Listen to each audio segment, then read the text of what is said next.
लेकिन उससे पहले एक और खबर हम आपके साथ शेयर करें जो एक बड़ा अहम मसला है हमारे साथ। जी। वो यहाँ के अगर हम पाकिस्तान में देखें तो फैमिली कोर्ट्स में देख रहे हैं कि बहुत अरसे से जो मामलात हैं, जो केसेस हैं, वो अल्तवा का शिकार हो जाते हैं। एक केस ऐसा जो कि कुछ महीनों में हल हो सकता है, हम देखते हैं कि वो टूर पकड़ लेता है, वो 1, 2, 3, 4, 5 साल पकड़ लेता है। तलाक या खुला के मामलात हों, जहेज या हक महर का मसला हो, या फिर खर्चे, बच्चों की हवालगी के मसाइल हों, लोग इंसाफ के लिए फैमिली कोर्ट्स की तरफ ऑफ कोर्स रुजू करते हैं। लेकिन कानूनी माहिरीन यही कह रहे हैं जनाब कि इन मुकदमात में 3 से 4 साल भी लग सकते हैं। जी बिल्कुल, और ताख़ीर के बायस जो ख़वातीन हैं उनको शदीद मुश्किलात का सामना करना पड़ता है। और अगर हम ये बात करें कोई स्टैटिस्टिकली तो 2020 में पेशावर की बात करें तो वहाँ की फैमिली कोर्ट्स में 11,000 केसेस इल्तवा का ताख़ीर का शिकार थे और 6 माह में 2,500 नए केसेस आए। सिंध की अगर हम बात करें तो यहाँ पर 24 अजला हैं, लेकिन सिर्फ 21 फैमिली कोर्ट्स हैं और 1 लाख से ज़ायद केसेस जो हैं वो इल्तवा का शिकार हैं। और पंजाब की सूरत हाल भी कुछ मुख्तलिफ नहीं है। बड़ी बड़ी तशवीशनाक के तमाम तो सूरत हाल इसी वाले से बात करेंगे। लाहौर से हमारे साथ मौजूद हैं खतीजा सिद्दीकी, इनको शामिल गुफ्तगू करेंगे। अस्सलाम वालेकुम खतीजा, वेलकम टू बाखबर सवेरा। खतीजा, 1 लाख से ज़ायद केसेस जो हैं इल्तवा का शिकार हैं फैमिली कोर्ट्स में, क्या मसले बनते हैं? एक केस जो कुछ महीनों में हो सकते हैं, सॉल्व हो सकते हैं, ख़त्म हो सकते हैं, 3-4 साल पकड़ लेते हैं। Thank you so much for having me on this show. सबसे पहले तो मैं ये थोड़ा सा क्लैरिफाई करना चाहूँगी कि जब दो कंसेंटिंग एडल्ट्स के दरमियान कोई भी मुश्किलात पेश आती हैं और वो ये डिसाइड करते हैं कि उन्होंने एक दूसरे के साथ नहीं रहना, तो सबसे पहले ये होता है कि जो मर्द होता है वो चाहता है कि जी अगर लड़की चली गई है घर से या उसको उसने निकाल दिया, वो खुद जाके अदालत को रुजू करे और खुला करे, खुला ले। खुला में ये होता है कि 25% जो है वो हक महर वापस देना पड़ता है लड़की ने, तो इसीलिए उसको भी ज़्यादा ख्वारी होती है, वो कोर्ट जाना पड़ता है, चक्कर लगते हैं। तो सबसे पहले तो इसमें होता है डिले क्यों होता है? क्योंकि पहले नोटिसेस होते हैं, उसमें टाइम लगता है, अखबार इश्तिहार होता है, फिर उस अगली तरफ से अगर वकालतनामा आ जाता है उसके बाद मौका दिया जाता है 15 दिन के बाद, फिर वो 15 दिन नहीं, वो एक पेशी पे आते हैं, कोई ना हीला बहाना करके 2-3 मौके उनको दिए जाते हैं। तो बात यह कि खुला में ये इशू नहीं होता ज़्यादा, क्योंकि 6 महीने में मैक्सिमम जो है वो जजेस डिसाइड कर देते हैं, डिक्री हो जाती है खुला की। इशू आता है जो मेंटेनेंस का है, अगर बच्चों की जो ख़र्चा होता है जो मियाँ ने देना होता है हर हाल में। इशू आता है तब जब डाउरी के आर्टिकल्स, जो जहेज़ के आर्टिकल्स हैं, जो जितने भी शादी के मौके पे दिए जाते हैं, जब वो वापस करने की बारी आती है। और इशू तब आता है जब बच्चों के अखराजात या फिर मेंटेनेंस का कोई इशू हो। तो ये जब सारे हक महर का कोई इशू हो, जब ये सारे इश्यूज़ होते हैं, इनकी एविडेंस में इनका जो है वो बहुत लंबा एक प्रोसीजर होता है, बहुत ज़्यादा टाइम लगता है। तो शुरू में जब मेरे पास क्लाइंट्स आते थे तो वो मुझे कहते थे कि जी हमें सिर्फ जो है ना मशवरा सही चाहिए कि कितना लंबा केस चलता है। तो मैं उनको हमेशा ये बताती हूँ कि 2 से 3 साल आपके कहीं नहीं लगेंगे, क्योंकि अगर एविडेंस पे बात आती है तो देर होती है। इसमें होता ये है कि चूँकि 2 पार्टीज़ हैं, अगर वो मिल बैठ के डिसाइड कर लेते हैं कि जी ये चीज़ें थी, ये हम आपको वापस कर देते हैं, या अदालत में आके स्टेटमेंट दे देते हैं कि केस आगे ना चले, ये चीज़ें थी, लड़की की ये जहेज़ आया था, ये हम सारी लिस्ट उसको एज इट इज़ वापस कर देते हैं, ये मानत है।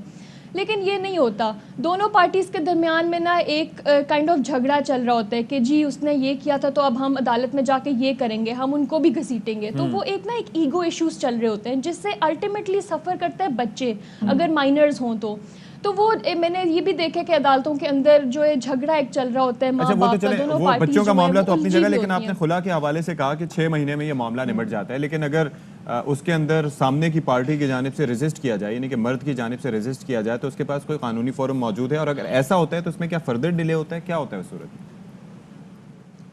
इसमें होता यह है कि अगर नोटिसेस होते हैं, जब नोटिसेस होते हैं तो अगली पार्टी आती है, जवाब जमा कराती है, उसको सबसे पहले प्री ट्रायल एक मौका दिया जाता है। जज खुद कहते हैं कि दोनों पार्टीज़ मौजूद हैं, जाके जो है वो बात करें एक दूसरे से, अगर मसला हल हो जाते तो ठीक है, केस विड्रॉ कर लें, लेकिन अगर मसला नहीं हल होता तो केस जो है वो प्रोसीड करेगा। तो इसमें पार्टीज़ की अपनी मर्जी होती है, उनको एक चांस दिया जाता है, दूसरा दिया जाता है। अगर दोनों पार्टीज़ कहती हैं कि जी हमें अभी और टाइम चाहिए, हमें एक और डेट दे दें, ये प्रोसीजर जो है, ये डेट्स वो ले सकते हैं, उनको 3-4, वो अगर साल चलाना चाहें इस तरह केस कि हम कोशिश करें कि रिकन्सिलिएशन हो जाए, हम कोशिश करें कि हमारे दरमियान जो इख्तलाफात थे वो हल हो जाएं, तो उनको चांसेस मुकम्मल तौर पे दिए जाते हैं, क्योंकि हमारा इस्लामी निज़ाम में तो हम यही चाहते हैं, जजेस भी ये चाहते हैं कि जिस तरह भी है आउट ऑफ कोर्ट भी अगर हो सकता है तो हो जाए, तो सफाई हो जानी चाहिए आउट ऑफ कोर्ट या फिर। लेकिन जैसे भी खतीजा आपने बात की ना बच्चों के मामले में, बच्चों की कस्टडी के हवाले से हम अक्सर देखते हैं कि जी फैमिली कोर्ट्स के बाहर बहुत ही अफसरदा मनाजिर देखने में आते हैं। अक्सर हम देखते हैं वहाँ पे गोलियां भी चल जाती हैं, लड़ाई हो रही होती है, झगड़े हो जाते हैं, कल तो एक खातून को भी अगवा कर लिया गया। इस तरह कितने वाक़यात होते हैं, तो कितना मुश्किल होता है वहाँ पर कि आप बहुत सारी चीज़ों का ख्याल रख सकें, क्योंकि हमें सिक्योरिटी तो ना होने के बराबर देखी होती है हमेशा। बिल्कुल, वहाँ पर अदालत के अंदर भी झगड़ा हो जाता है, अदालत के बाहर भी ऐसे मनाज़िर देखने को मिलते हैं कि जी बच्चे जो हैं वो रो रहे हैं, उनको अगर माँ के पास बाप के पास जाने के लिए रो रहे हैं, या उल्टा भी होता है। तो ये बात असल में ये कि डिले क्यों होता है, क्योंकि जो केसेस का बर्डन है, एक बहुत बड़ी इसके रीज़न ये है कि हमारे जजेस जो हैं वो कम हैं। 800 और 900 की जो है वो सीटें अभी तक खाली हैं सिविल जजेस की। तो ये इतना ज़्यादा गैप है, इतना बर्डन है। एवरी डे अगर आप जाएं कोर्ट्स में तो आप देखेंगे 150 से 200 केसेस एक जज के पास लगा हुआ है। तो ये उनके ऊपर भी बहुत बर्डन है कि इतने ज़्यादा केसेस के ऑर्डर्स लिखवाना, उनको जो है डिक्टेट करना, हर चीज़ करना उनके लिए भी बहुत जो है ना वो इशू बन जाता है। तो इसमें बात है कि जब कस्टडी की बात आती है तो हमारा कानून ये कहता है कि जो बच्चा है अगर वो मेल है तो उसकी 7 साल तक जो है वो माँ के साथ उसकी हिजानत का राइट है, उसके लव एंड अफेक्शन माँ के साथ रहेगा कस्टडी। और अगर फीमेल बच्ची है तो फिर वो प्यूबर्टी तक, जब तक बच्ची बालिग नहीं होती। तो ये कोई हार्ड एंड फास्ट रूल नहीं है, इसमें हमेशा देखा जाता है कि वेलफेयर कहाँ लाया करती है।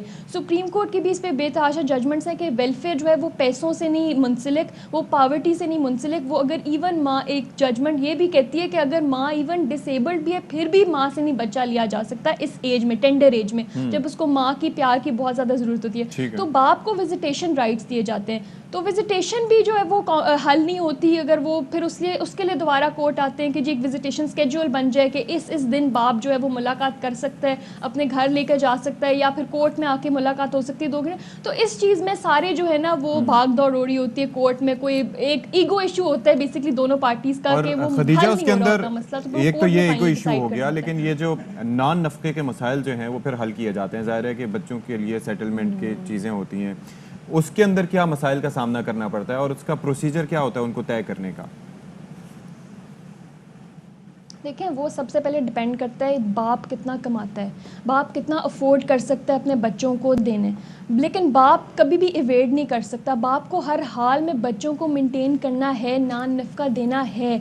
जितने बच्चे हैं उनमें डिवाइड होते हैं कि कितने बच्चे के कितने लगते हैं मेंटेनेंस के हर महीने के, तो वो हर महीने बाप को जो है वो ट्रांसफ़र करने होते हैं, या तो माँ के अकाउंट में या फिर वो कोर्ट में जमा करा देते हैं, जो भी। लेकिन खदीजा हम ये सुनते हैं, ये तो आपने कहा कि बाप जितना कमाता है, लेकिन नॉर्मली जो प्रैक्टिस है वो ये होती है कि कम से कम उसमें अमाउंट तय किया जाता है जिससे बच्चे फिर सफ़र करते हैं, वो कोई एक प्रॉपर अमाउंट नहीं होता।